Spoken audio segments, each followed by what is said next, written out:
Stop comparing.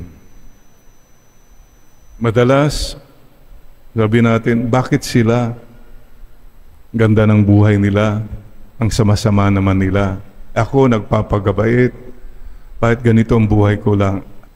You know, I remember Mama telling us many times when we were children, when we have difficulties, when we tend to compare ourselves, bakit sila ganun, Mama?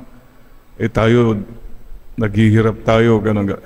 Mama always said, and Papa too, someday, malalaman mo rin yan. For now, just continue to be good, to be prayerful, stay good, and stay beautiful. Don't be dismayed.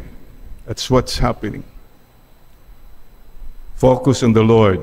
The cross before me, the world behind me. That's our battle cry.